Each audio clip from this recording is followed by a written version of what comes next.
The morning the celestial ship arrived, Evan was struggling with the diplomatic hub's coffee replicator again, which, despite its sleek chrome casing and hollow interface, only produced substances that could be legally classified as brownish.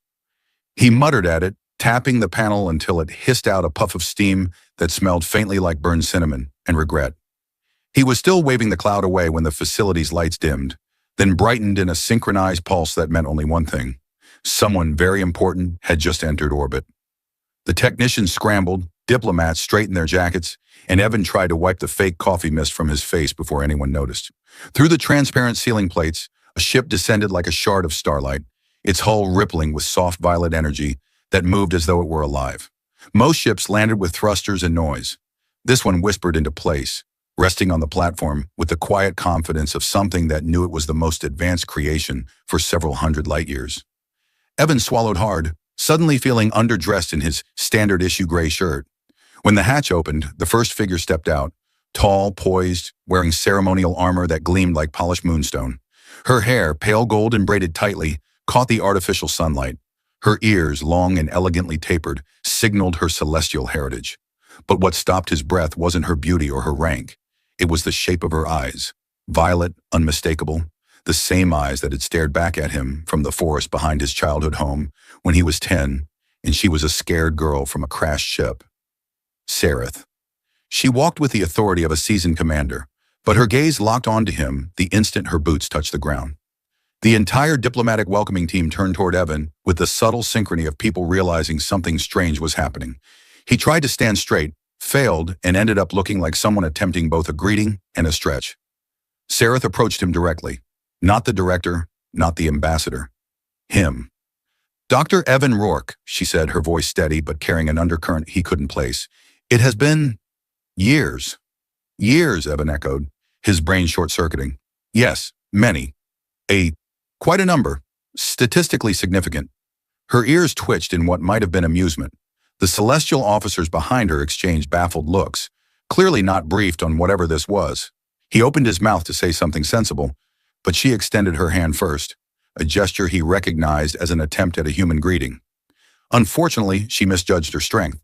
When her palm closed around his, Evan heard several of his knuckles make a sound that absolutely shouldn't come from living bone. "Aha, good grip you've got there," he wheezed, trying not to cry in front of the diplomats. "Apologies," she said quickly, releasing him. "I trained extensively for human protocol, but your bones are softer than I remembered." "That's comforting," he murmured, flexing his fingers and counting how many still worked. The director cleared his throat loudly, stepping forward. "Commander Sareth, on behalf of Earth—" But Sareth didn't look away from Evan. "I am honored to return," she said, still speaking to him. "I carry something of yours." Before he could ask what, she reached into a small compartment at her waist and revealed a tiny wooden ring. Crudely carved, uneven, the edges worn from years of handling. Evan felt the world tilt. He'd made that ring with a pocket knife the day before her people rescued her. He'd assumed she'd lost it, or thrown it away, or that the whole memory was something he'd invented to make sense of a lonely childhood. But she'd kept it. "For 15 years, she said softly. Diplomat stared. Technician stared. Evan considered fleeing into the nearest maintenance hatch. "Well," he managed weakly, "I guess interstellar lost and found works better than ours." Her lips curved slightly, a celestial, almost smile. She slipped the ring back into her armor before turning to address the officials with perfect military composure, as though she hadn't just emotionally drop-kicked him. As the formal introductions began, the entire diplomatic hub moved with orchestrated precision. Evan, however, drifted several steps behind, still trying to process the fact that the girl he'd once promised the stars to now stood here wearing an officer's insignia. He wasn't prepared when she leaned subtly toward him during the procession and murmured, "I will require you as my liaison." He choked on absolutely nothing. "Me? There are people who actually know what they're doing." "I am aware," she replied, "but I require you." Her tone left no room for argument, or interpretation, or sanity. The director, overhearing this, gave Evan a look that suggested both congratulations and condolences. When they reached the end of the hall, Sareth turned to him again, her expression unreadable. "It is good to see you grown," she said, "though your hair is different." "So is your everything," he blurted. Her ears twitched again. And as the celestial vessel prepared to receive its diplomatic guests, Evan realized two things with painful clarity. The universe had a terrible sense of timing, and Sereth, the girl he'd once made a childish promise to, had come back, carrying that promise like a star she refused to let burn out. Evan had expected his role as temporary liaison to involve standing quietly in corners, maybe handing out data pads, and definitely avoiding anything that looked like a glowing alien symbol. Instead, he found himself being marched through the docking corridor by Sereth, who walked with the crisp efficiency of someone who had planned every step of this day down to the microsecond. Her officers trailed behind them, whispering in their melodic celestial dialect and glancing at Evan the way one might study a small, nervous animal that had wandered into a military briefing. "Is it standard," Evan asked, struggling to keep up, "for a commander to personally escort her liaison through half a starship before explaining what the job actually is?" "Yes," Sereth replied without looking back. "That feels like a lie." "It is," she admitted calmly, and that didn't make him feel any better. They entered the interior of the celestial vessel, and Evan immediately forgot how to breathe. The corridor curved gracefully in a spiral shape that shifted as they walked, its walls made of translucent crystal panels. Colors rippled across them like slow-moving auroras. The floor emitted a faint hum, an energy signature that seemed to respond to their footsteps. Evan stared downward in awe, and then immediately tripped over his own shoes. Sereth caught his arm before he face-planted into a panel that was probably worth more than Earth's entire budget. "Careful," she said, her tone gentle for all of 3 seconds. "The ship adapts its structure depending on our emotional state." "Oh, good," Evan muttered. "So my clumsiness is going to cause—" "What? A hallway collapse?" The wall behind them shimmered and briefly displayed an outline of Evan flailing before returning to normal. Sereth's ears twitched once. Amusement, he assumed, and she guided him into a large open chamber. The room resembled a diplomatic meeting hall, if diplomatic meeting halls were designed by artists who had never experienced gravity. Floating platforms, gentle streams of suspended light, holographic scrolls of cosmic text spinning above the central table. Evan stared up with the wonder of a child inside a planetarium. Sereth, meanwhile, was studying him. "You are overwhelmed," she observed. "Deeply," Evan said, "but in a fun way, like a theme park. A very expensive, very dangerous theme park that I'm not tall enough to ride." She tilted her head thoughtfully, long ears angling toward him like golden sails. "Human metaphors remain confusing." "They're confusing for us too," he admitted. Several celestial delegates floated in from an upper platform, literally floated, supported by the shimmering gravitational lifts embedded in the floor. Evan stepped onto one experimentally and was immediately shot halfway into the air like a startled balloon. "Oh, no, no, help! This is Sereth!" She pressed a control rune, and the lift released him gently, lowering him like a malfunctioning parade float. He touched the ground again with as much dignity as someone whose entire life had just flashed before their eyes. "A slow ascent is recommended," she advised. "I'll write that down," Evan said breathlessly, "or tattoo it on my arm." Sereth led him to a long crystalline table. Several diplomats were already seated, waiting for the negotiations to begin. Evan took a seat beside Sereth, mostly because she positioned him there with an authority that brooked no debate. Her officers exchanged another series of muffled whispers, this time accompanied by raised brows. One of them nodded toward Evan with a look that clearly said, "This is the human, this fragile creature?" "Really?" Sereth must have noticed because she snapped in her native tongue something sharp-sounding. The officers jumped slightly and stared straight ahead. Evan leaned closer and whispered, "Did you just threaten them?" "No," she said. A pause. "Not directly." "Well, that's reassuring." The negotiations began, and for the first 20 minutes, Evan did exactly what he intended to do. Sit quietly, nod thoughtfully, and avoid breaking anything. But then Sereth did something he wasn't prepared for. She kept turning to him, constantly, as though seeking confirmation, or prompting him to speak, or simply making sure he didn't vanish. At one point, she even angled her chair slightly toward him, as if her entire focus were the human at her side, not the half-dozen diplomats discussing trade routes and energy exchanges. It didn't go unnoticed. "Commander Sereth," one celestial envoy finally said, tentacles of glowing text drifting around him, "you seem unusually attentive to your liaison." Evan opened his mouth to assure everyone she absolutely was not, only for Sereth to reply smoothly, "Dr. Rourke's insight is vital to my mission." Evan blinked. "It is. It is. Should we Tell them what my insight is? No. Right, good. Perfect answer. The envoy frowned but continued. Evan let out a tense breath, which Sareth noticed immediately. Her gaze softened, not in a romantic way, not yet, but in a way that made the chamber feel warmer. When the meeting finally concluded, Sareth stood. "We will escort you to the observation deck now," she declared. "We?" Evan echoed. "Yes," she said, stepping closer. "You and I." Her officers exchanged looks again. One of them covered his mouth to hide a smirk. Another muttered something that definitely sounded like heart bond. Evan followed her out of the chamber, doing his best to pretend he wasn't deeply confused and mildly terrified. As they walked, Sareth glanced at him. "You are handling this well," she said softly. "Thank you," he replied. "Inside, I'm screaming like a broken airlock. But thank you." Her ears twitched again. And just when he thought the day couldn't get stranger, the ship's wall shifted around them, forming a path directly toward a glowing archway that pulsed with soft starlight. Sareth glanced at the change, then at him. "It seems," she murmured, "the ship approves of you." The archway led them into a long corridor that shimmered like the inside of a nebula, its colors shifting from deep sapphire to pale lavender as they walked. Evan tried to act calm, but each step felt like walking through a high-budget dream sequence. The air hummed faintly, responding to Sareth's presence with a soft glow, and then to him with a slightly confused flicker, like the ship was trying to decide whether he counted as a guest or a misplaced houseplant. Sareth noticed, of course. Her ears angled toward him in a subtle sign of attention. "The ship is attuned to emotion," she said. "It interprets your presence as unpredictably positive." "That feels like something people say about hyper puppies," Evan muttered. "Cute, but likely to knock over a lamp."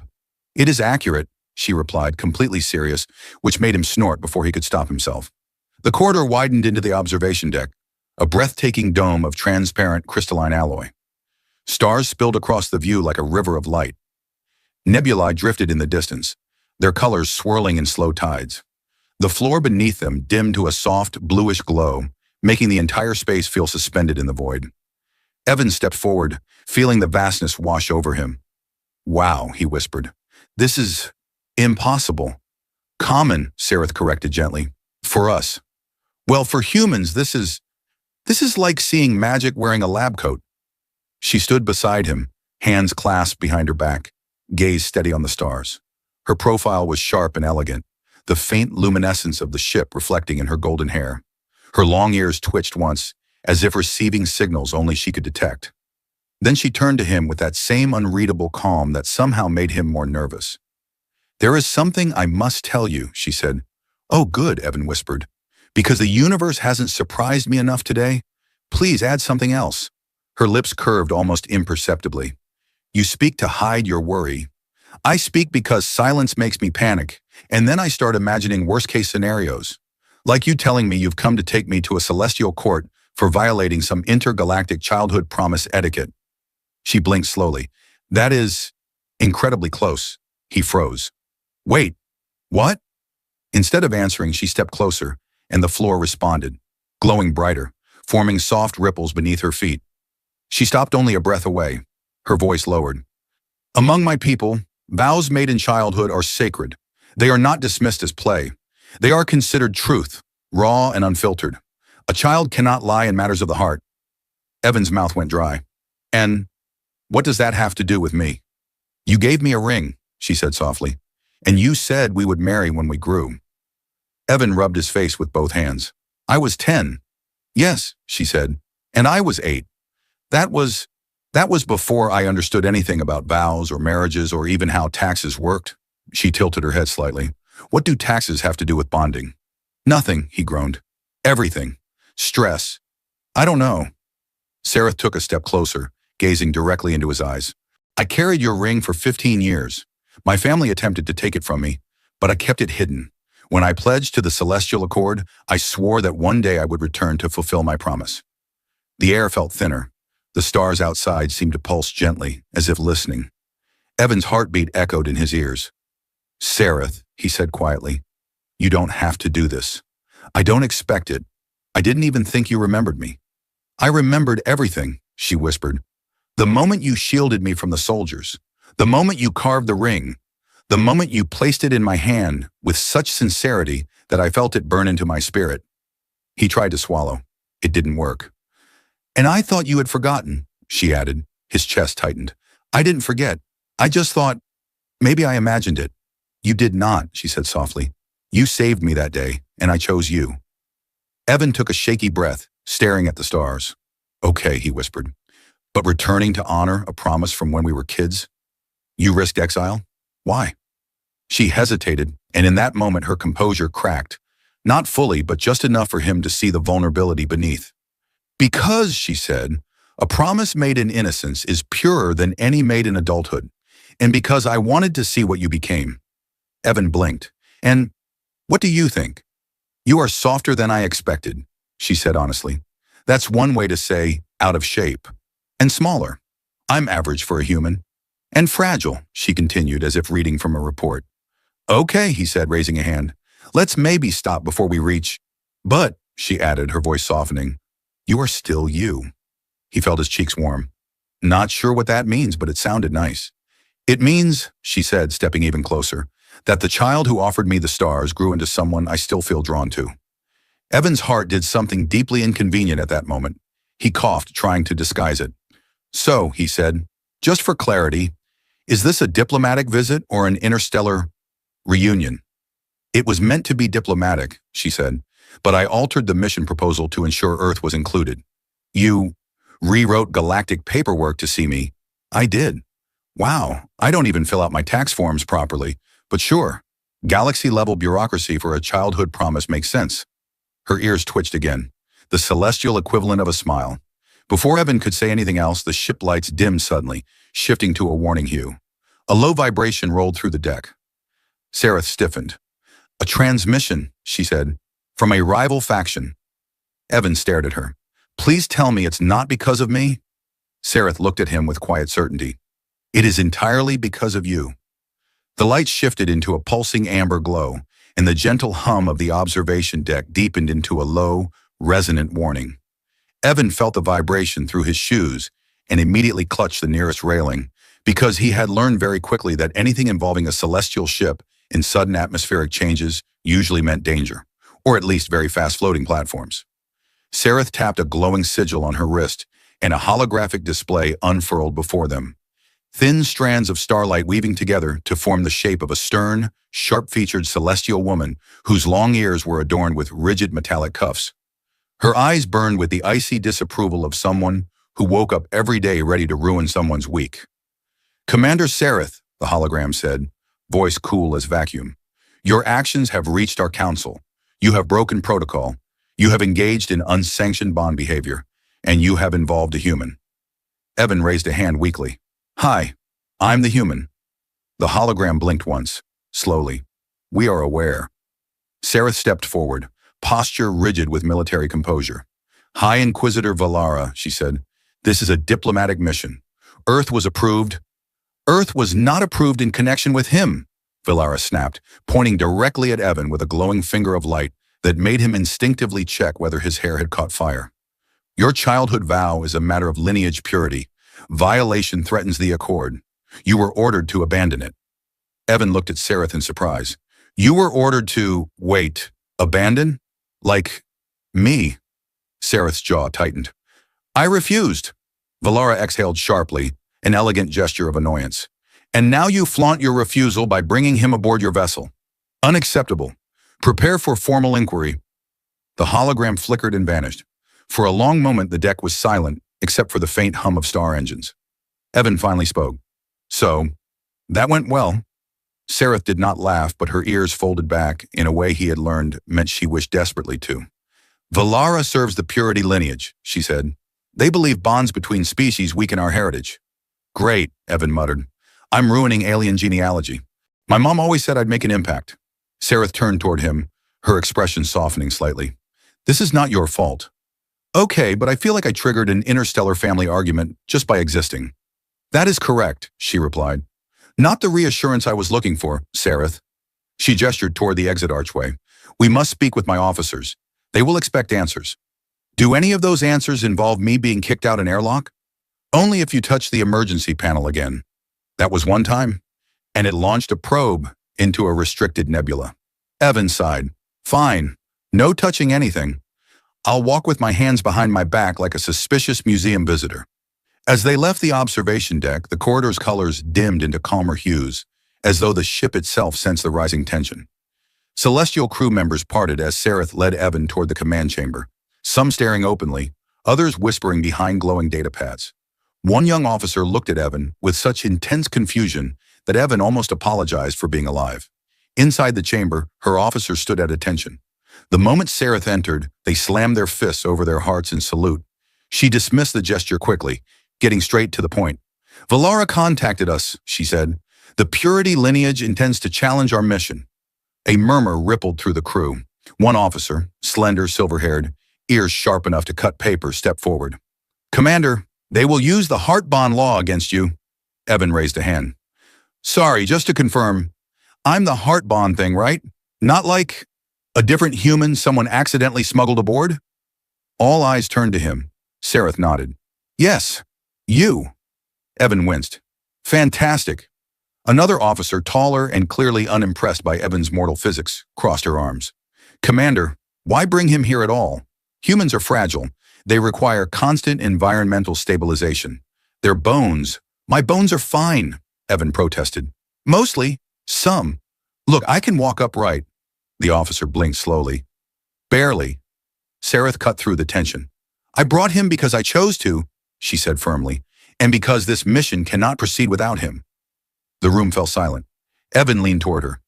"You do know that I am extremely unqualified for literally everything happening around me, right?" "Yes," she whispered, "but that is irrelevant."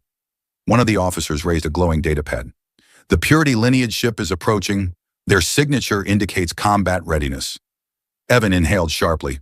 "Combat readiness? I cannot stress enough how badly I handle combat situations, or stressful situations, or Tuesdays." The floor vibrated beneath them as the ship adjusted course. Lights along the walls brightened into defensive configurations. Holographic shields flickered alive in the command chamber. Sareth turned to him, voice steady. "You will stay beside me." "That feels unsafe." "It is the safest place on this ship." "That feels even more unsafe," he muttered. A chime echoed through the chamber. The Purity ship appeared outside the viewport, a dark angular vessel crackling with violet energy. Its presence felt like a storm cloud pressed against the hull. The crew waited. Tension rose. The starfield shimmered.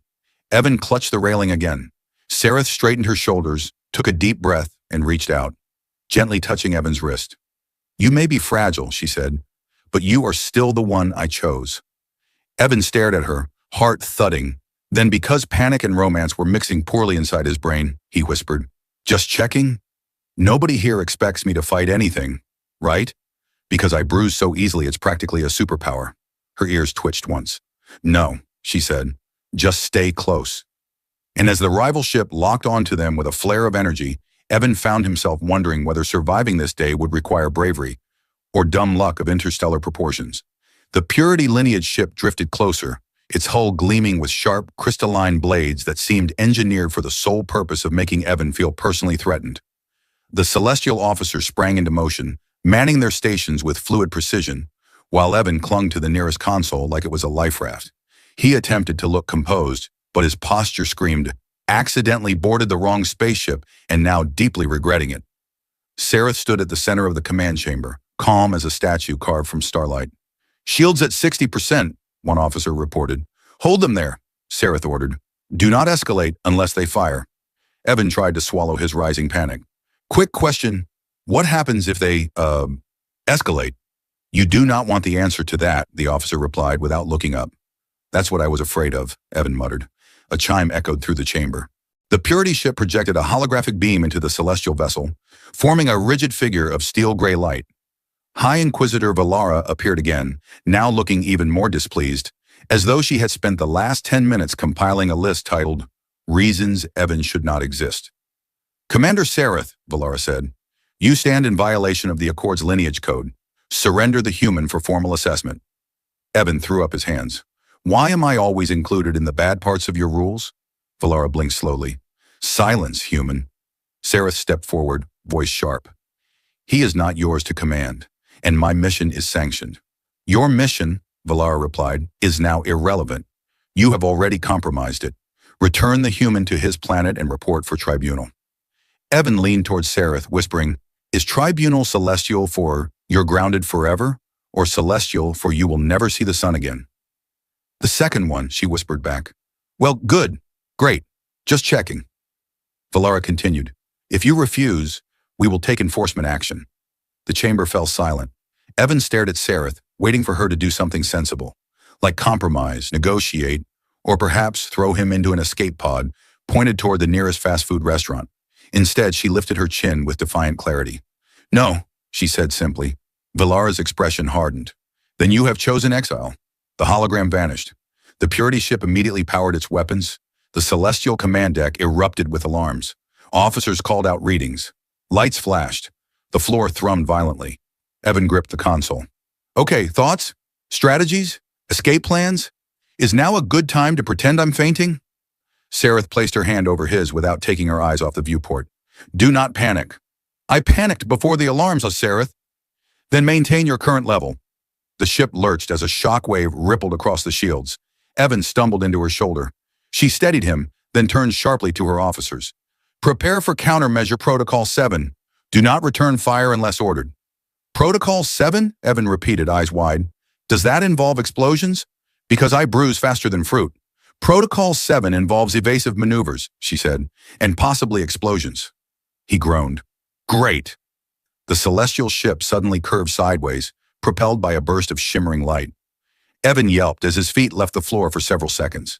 A nearby officer drifted past him upside down, completely unfazed. "Is this normal?" Evan cried. "Yes," the officer said, somersaulting back into position.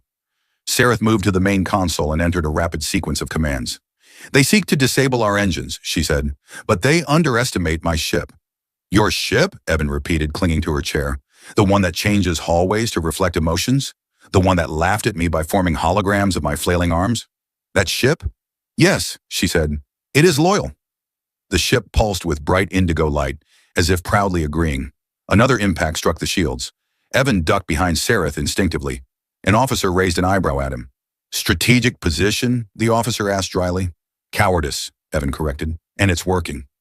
Sareth didn't look back, but he saw the faint twitch of her ears, a sign she was holding in a laugh. Then the alarms changed tone. "Commander!" a crew member shouted. "The Purity vessel is launching boarding capsules." Evan snapped upright. "Boarding? As in coming inside? As in physically approaching me?" "Yes," Sareth said. "Stay behind me." "That was already the plan." The ship vibrated violently as several bright bolts soared past the hull. Sareth raised her hand, activating the internal defense fields. "Intercept the capsules," she ordered. The celestial ship responded instantly. Miniature bursts of starlight shot across the hull, striking the incoming pods one by one. Evan watched in awe and mild terror as the sky outside lit with flickering energy.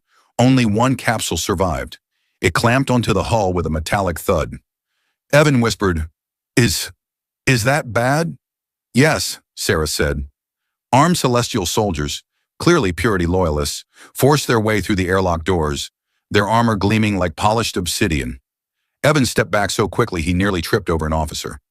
Sareth stepped forward, her posture transforming from calm commander into something far more dangerous. "Stand down," she commanded. "This vessel is under my protection." The lead intruder pointed a weapon at Evan. "We are here for the human." Evan squeaked, an actual squeak, before he could stop himself. "Why is it always me?" he whispered hoarsely. Sareth moved immediately, placing herself between Evan and the soldiers. Her voice dropped into a low, lethal tone. "You will not touch him." The intruder cocked his weapon. "Move!" Evan's heart hammered. Sareth's ears flattened, a celestial sign of fury. The lights around them dimmed as the ship sensed her rising emotion. "Commander," Evan whispered, "maybe we should avoid doing anything irreversible. Just a suggestion. No pressure." The soldiers advanced. Sarah's hand reached back, finding Evan's arm. "Stay close," she said. "Trust me," he said, trembling. "I could not be any closer." And as the intruders closed in, Evan wondered, not for the first time, why the universe insisted on involving him in every dangerous situation available within 12 star systems. The intruders fanned out across the command chamber, their black armor shimmering with hostile energy. Evan pressed himself closer to Sareth's back, trying to make himself smaller. Though at this point, the only way he could be less noticeable was by dissolving into vapor. The lead soldier leveled his weapon, the barrel glowing a dangerous violet. Step aside, Commander, the intruder ordered. The human comes with us. No, Sareth replied in the tone of someone denying reality itself permission to exist. Her hand tightened around Evan's wrist, anchoring him. You will not harm him. Evan whispered, please emphasize the not part. Really hit that word strongly. The intruder took another step forward. Sareth shifted her stance. It was subtle, but the air around her changed. Evan felt the charge roll off her armor like a building storm. The ship felt it too. The walls brightened, lines of light pulsing like a heartbeat in sync with hers. One of the officers leaned toward another and muttered something that sounded distinctly like, "Oh, stars, she's in protector mode." Evan did not feel reassured by this. The intruder finally snapped, "Stand down or be removed." Sareth answered by slamming her foot into the floor. The crystalline material rippled outward in a shock wave of light. The intruder stumbled. Evan stumbled harder, clutching Sareth like a terrified koala. "Apologies," she said to him softly. "The ship reacts to physical force. You could have mentioned that before you did the space equivalent of stomping on a trampoline." The intruders recovered quickly and advanced again. The chamber erupted into chaos. Celestial officers moving with blinding precision, energy shields blooming like shimmering petals, and Evan desperately attempting to not get vaporized by standing extremely still. One intruder lunged toward Sareth. She met the attack head-on, twisting with fluid grace. Her armor glowed, channeling energy that crackled across her limbs. She struck once, clean, controlled, and the attacker crashed to the floor, weapon skittering away in a spiral of sparks. Evan flinched. "Okay, reminder, you're terrifying." "That is situational," she replied, stepping in front of him again. "Situationally terrifying," he corrected. "Great distinction." Another intruder fired. The shot ricocheted off Sareth's energy shield, sizzling past Evan's head close enough to rearrange a few hairs. He screeched, a sound the human voice was never meant to make, then ducked behind Sareth again. Her ears twitched. "Your vocal range is impressive." "Thank you," he gasped. "It comes from nearly dying multiple times in short succession." A third intruder rushed them. Sareth grabbed Evan and spun them both out of the way. Evan tripped, Sareth caught him, and the intruder slammed into a console that immediately exploded into glittering shards. Evan blinked. "Your tech explodes beautifully." "Yes," she said. "A design flaw." "You think?" Before she could reply, the lead intruder raised his weapon again and barked. "Enough! Commander, surrender the human or—" "Or what?" Evan blurted, then immediately regretted it. "No, wait. Don't answer that. I don't want to know." But the intruder answered anyway. "Or we take him by force." Sareth inhaled sharply, and something inside her snapped. Not violently, not visibly. But Evan felt it through her grip, a sudden intensity radiating through every fiber of her being. She stepped forward, placing herself fully between Evan and the soldiers. Her voice dropped to a low, resonant tone that made even her officer straighten. "You will not touch him," she said. The ship responded, lights dimming, then flaring in a halo around her. The hum of the engines deepened, matching her heartbeat. Evan felt a strange pressure in the air, like the ship was holding its breath. "Sareth," he whispered, "are you okay?"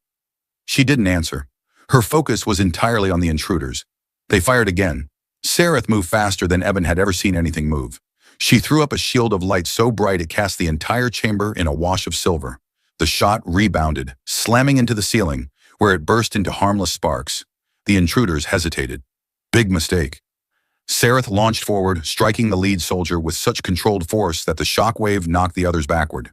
Evan stumbled, arms flailing, and one of the officers hurriedly grabbed him before he face-planted. "Do humans always fall so often?" the officer asked. "Yes," Evan wheezed. "Especially this one." In seconds, the intruders were subdued, disarmed, and surrounded by celestial officers. Sareth didn't look triumphant, just tense. Too tense. The glow around her faded slowly as she turned back toward Evan. He was still trembling, clutching the console for support. Is it over?" "For now," she said. Her voice softened, and she stepped close, lifting a hand to check him for injuries with surprising gentleness. "You're unharmed." "Mostly." "Physically, anyway," he said.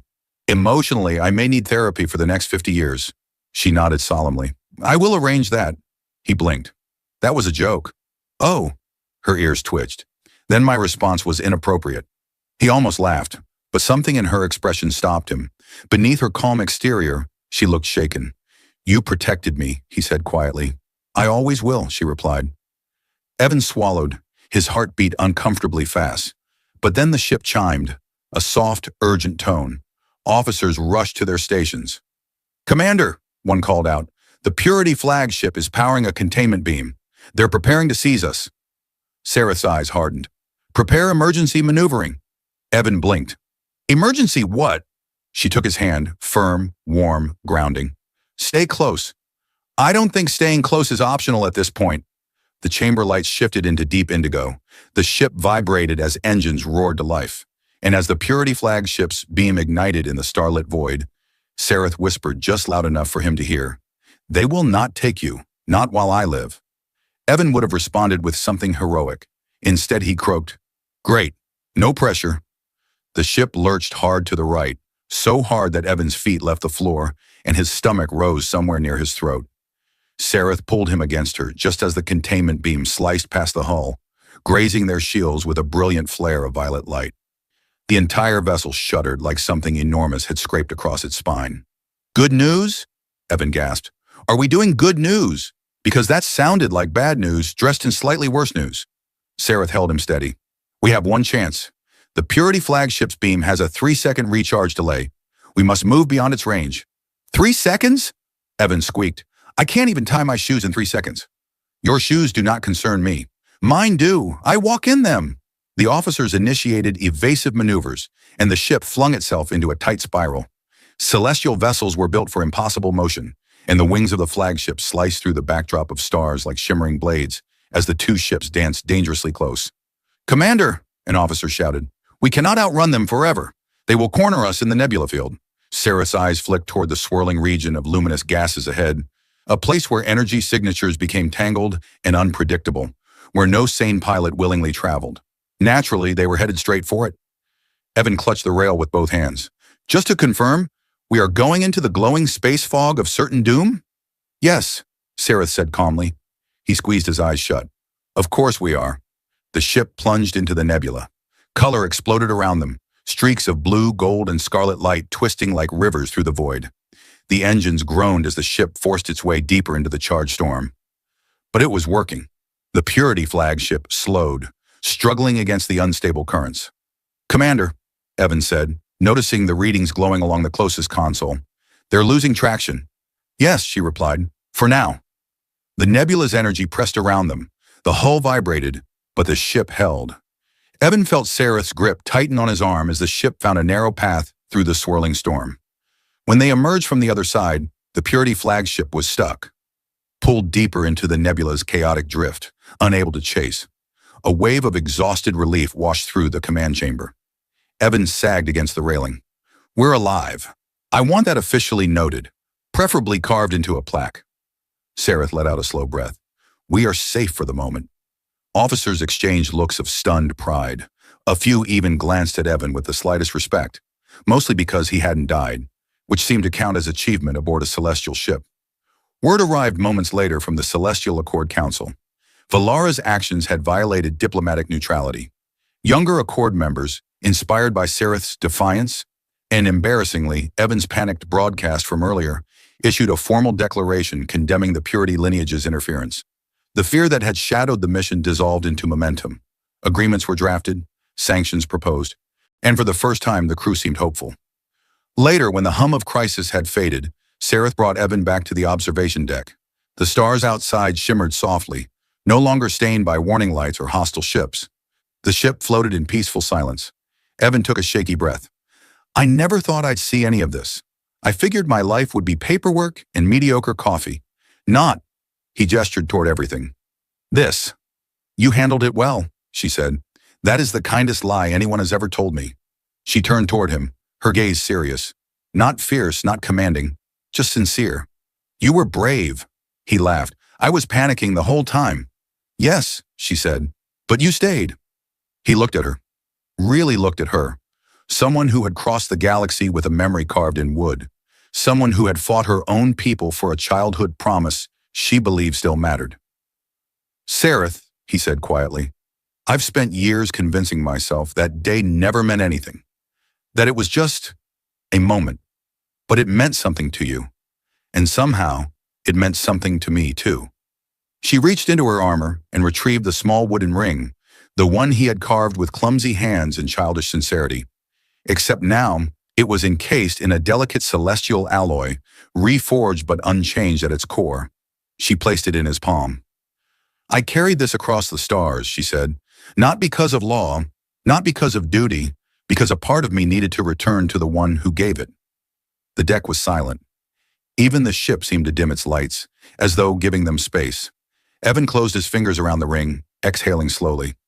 I'm not the boy who made this, and you're not the girl who crash-landed in the woods. No, she agreed. We are more. He laughed softly. Yeah, we are. She stepped closer, her voice lowering. You do not need to decide anything now. Your life is here. Mine is among the stars. But if you choose it, I will honor the bond again, not as a child, but as myself. Evan met her eyes, feeling something steady settle inside him.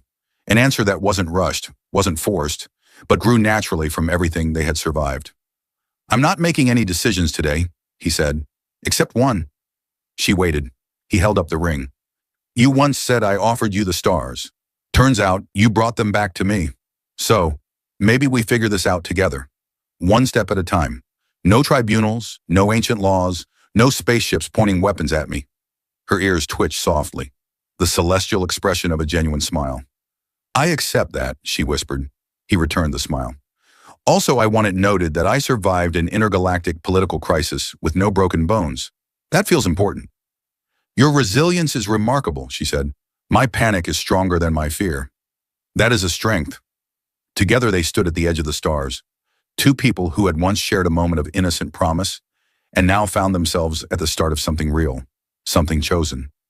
Outside the window, starlight drifted like slow music. Inside, Evan felt something he hadn't felt in years, a future opening. Not forced, not demanded, just waiting. He glanced at Sareth. So, if this is the part where the universe stops trying to kill me, I'd appreciate it. She nodded solemnly. I will request it. He laughed, and the sound echoed softly through the observation deck, rising toward the stars that had brought them back together.